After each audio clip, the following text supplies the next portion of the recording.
pemberian ini kedua-duanya menangis mengingati Rasulullah SAW. Peristiwa yang mana Rasulullah dah bagi tahu awal dah perkara ini akan berlaku.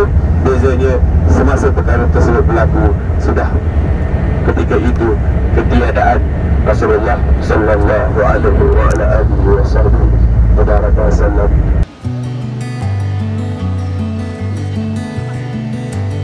Ketika berkocak darah dan perkara ini berlaku, dikatakan di dalam sirah Rasulullah ketika dilempar batu, apa yang Rasulullah buat? Hari ini kalau kita dilempar batu, tuan-tuan, pasti kita akan elak kan? Elak. Oh, tak boleh batu kan? Elak. Dikatakan dalam sirah Rasulullah tidak mengelak satu pun batu yang dilempar kepada beliau. Tidak mengelak satu pun batu. Membiarkan dirinya begitu saja. Dilempar dengan batu, dihujani dengan batu, sehingga kan Zaid bin Harithah yang bertindak. Pada ketika itu belum lagi dalam agama Islam. Sayyidina Abbas melihat Rasulullah, dia yang kafir pada ketika itu, terasa hatinya sedih. Manusia yang tidak ada satu pun salah hanya datang ke dalam kampung ini mengajak kepada perkara kebaikan, dijemuh dengan sebegitu rupa, dia pun rasa bersalah. Untuk maklumat tuan-tuan, penghinaan kepada Nabi kita di zaman Nabi bukan satu kisah yang mendatangkan hibur daripada orang kafir. Banyak lagi apa yang dibuat oleh pemuka-pemuka Quraisy kepada Nabi kita itu sehingga mendatangkan hibur sendiri kepada orang bukan Islam. Orang bukan Islam sendiri hibur atas perkara itu, tapi sanggup mereka lakukan pada Nabi. Antaranya adalah ketika Nabi SAW salat di Kaabah. Nabi salat di Kaabah, dikatakan dalam sirah, antara sirah mengatakan bahawasanya Nabi ketika salat, dia saja tunggu Nabi rukuk, dia saja tunggu Nabi sujud. Ketika itu dia akan datang bawa kotoran unta. Turun unta ma'ijah dibawa, diletak atas kepala. Bahkan pernah satu waktu Rasulullah SAW sampai berkali-kali kena tukar jubah. Kerana apa? Kerana ketika perjalanan Rasulullah nak pergi masjid itu diganggu dengan diletakkan duri, diletakkan kotoran agar Nabi pulang kembali dan tidak salat. Tapi Nabi tidak pernah membalas satu apa pun. Sebab itulah sebenarlah kata Rasulullah SAW dalam sebuah hadis, kata Rasulullah SAW dalam satu mafhumnya bahawasanya ketika dia ada ubahlah kebaikan kejahatan itu dengan kebaikan. Maksudnya apa perbuatan buruk orang buat pada kita, ubahlah dengan pembalasan yang lebih baik. Balasan yang baik, jangan kita balas balik yang buruk. Orang buat buruk, kita balas buruk. Orang buat buruk, kita balas buruk. Maka dia tidak akan berhenti. Orang buat buruk, kita balas baik. Semoga dengan kebaikan kita itu dapat menjadikan memadamkan akan keburukan orang tersebut, lalu menjadikan orang tersebut berubah menjadi baik. Itu antara hikmah yang diajarkan oleh Rasulullah SAW. Maka ketika Rasulullah SAW berada di Taif, dilihatlah Sayyidina Abbas dalam keadaan begitu. Maka Sayyidina Abbas radhiyallahu anhu sendiri yang datang membantu menarik Rasulullah masuk ke dalam kebun anggurnya. Kebun anggur Sayyidina Abbas bawa tarik ke kebun anggur, masuk dalam kebun anggur. Kenapa kebun anggur saya bukan kebun kurma? Kerana Taif kan sejuk. Maka ketika itu anggur pun sedang berbuah dengan lebat. Jadi ketika itu Sayyidina Abbas terus tarik Rasulullah. Dia belum beragama Islam, tapi dia sedih, hibur, kesian. Apa salah orang ni? Kenapa sampai kena macam ni? Kena baling batu, kena lebar batu. Aku tak sampai hati, aku nak batu. Dia bantu tahu sampai dalam kebun. Maka ketika itu dilihat setiap gerak-geri Rasulullah oleh Sayyidina Abbas. Sayyidina Abbas tengok. Ketika Sayyidina Abbas tengok Rasulullah ni dah berkecamuk, penat, dilempar dengan batu, disuruh duduk di dalam kebun. Kemudian Sayyidina Abbas datangkan dia punya anggur. Semangkuk anggur dihidangkan di hadapan Rasulullah. Bukan sekali Sayyidina Abbas pernah menghidangkan anggur kepada tetamu-tetamu yang datang daripada luar kota Taif. Bukan sekali, banyak kali. Tapi yang satu ni menjadikan dia hairan, takjub. Kenapa? Ketika dia suguhkan anggur di hadapan Rasulullah, Rasulullah ambil sebiji. Bismillahirrahmanirrahim. Kalimat ini tidak pernah didengari oleh Sayyidina Abbas oleh sesiapa pun, iaitu memulakan makan dengan Bismillah.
مونس يا مونس بدخلك يا اخي يا اخي حرام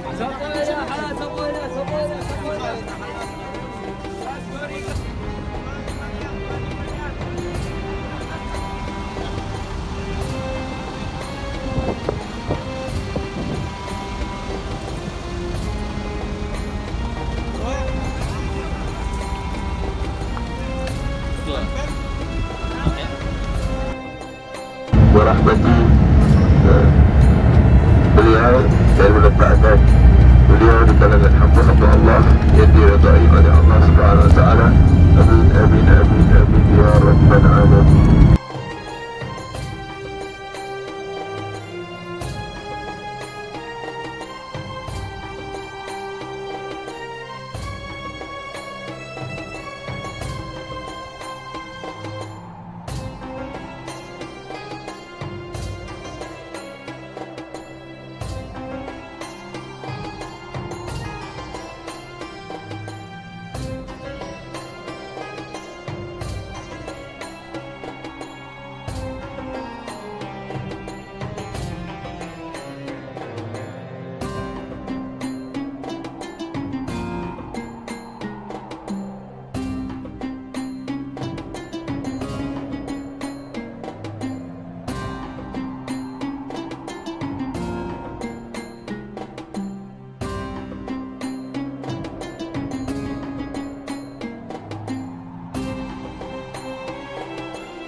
Dianjurkan juga di dalam perjalanan safar kita ini yang terbanyakkan akan fikir, yakni kalimat Astaghfirullahaladzim atau beristighfar.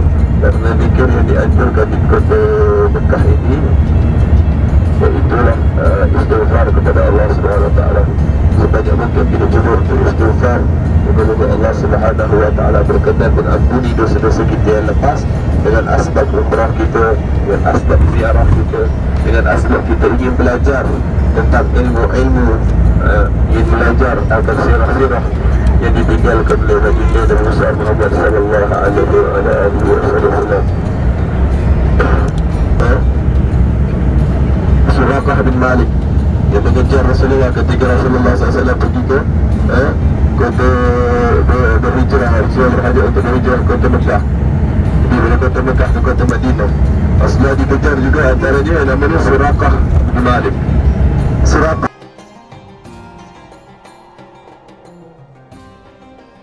dikejar Rasulullah. Dia antara kehebatan Suraqah dikatakan bahawasanya dia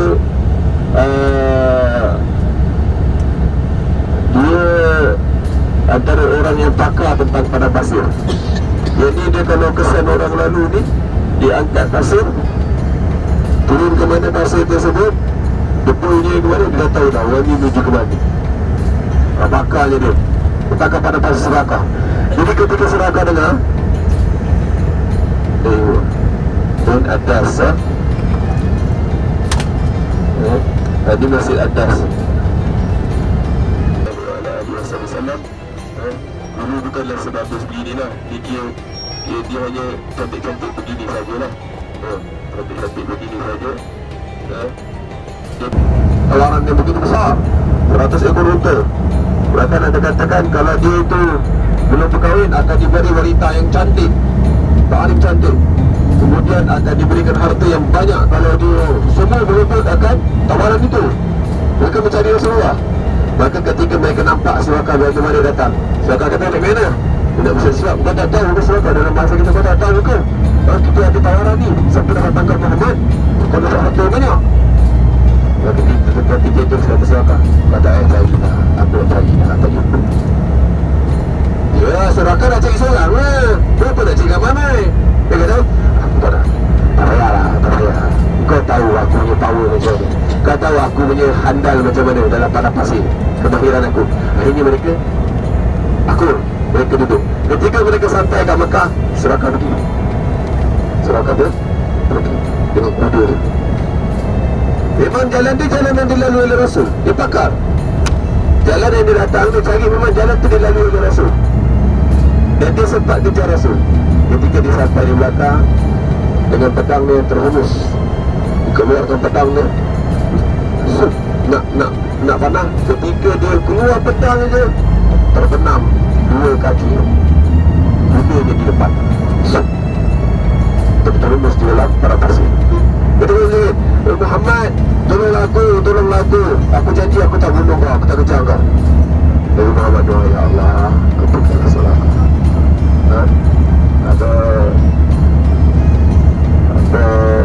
Mudahkanlah berbesar beliau, ampunilah beliau. Maka kuda dia kembali balik kaki dia. Kejar lagi. Kali kedua, kejar lagi. Bertenang lagi sekali. Minta lagi pada Nabi Muhammad. Nabi Muhammad diam dan Nabi Muhammad kata apa? Kemudian selepas daripada itu, datang kali yang ketiga, terbenam 4 kaki untanya. Lepas itu betul dia bercakap, demi Allah wahai Muhammad, kalau kau bantu lagi aku takkan ganggu kau lagi. Aku takkan beritahu kau ada di sini dan begini. Jangan kau di sini dan aku akan bantu kau. Maka ketika itu Rasulullah doa kepada Rasulullah datang kepada Suraka. Hai Suraka, nak kau kejar aku. Di situ lah kau didapatkan. Lalu kata Rasulullah SAW, maukah engkau aku menjanjikan kau satu perkara wahai Suraka? Bahawa ini masa itu belum agama Islam. Pada masa itu dia masih mempertimbangkan nak masuk agama Islam. Tapi dia dah dapat jaminan pada Rasulullah. Maukah kau lihat istana Kisra jatuh ke dalam Islam, jatuh ke dalam agama, dan kau diberikan kalung. Kau diberikan kalung pemerintahan Kisra.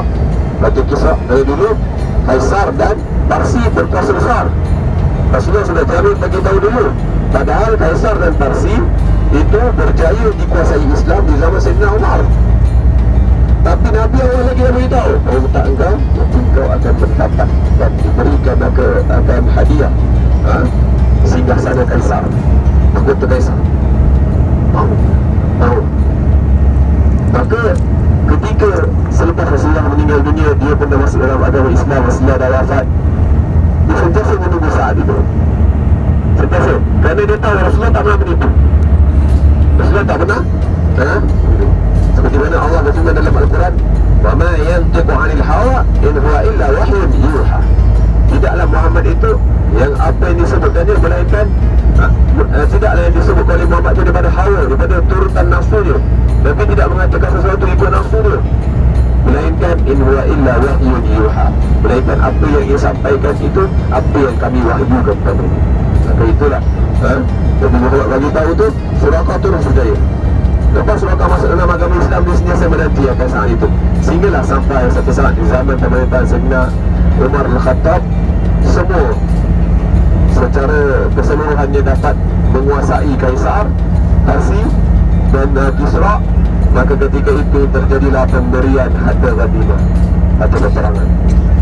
Ketika pemberian harta ghanimah diberikan, ketika itu Sayyidina Umar teringat akan perintah Rasulullah, akan sabda Rasulullah bahawasanya mahkota ini akan diberikan kepada Suraka. Maka ketika itu Sayyidina Umar panggil Suraka. Ketika pemberian ini, kedua-duanya menangis mengingati Rasulullah SAW. Peristiwa yang mana Rasulullah dah bagi tahu awal dah perkara ini akan berlaku. Bezanya semasa perkara tersebut berlaku, sudah ketika itu ketiadaan Rasulullah sallallahu alaihi wa ala alihi wa sallam.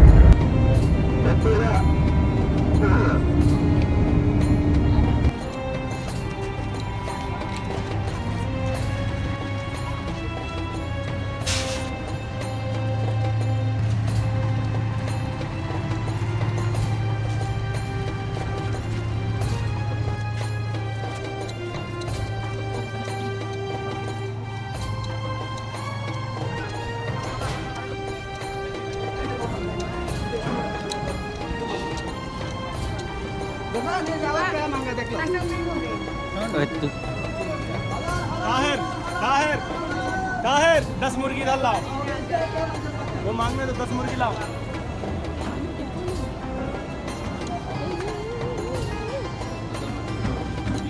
buat.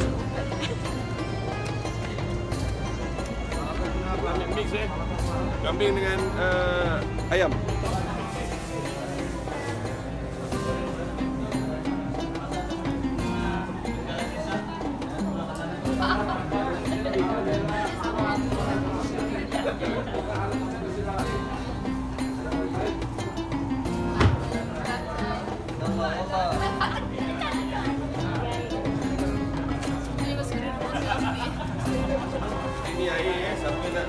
Jadi nak makan air manis di laut. Okey. Cameraman on. Sambut.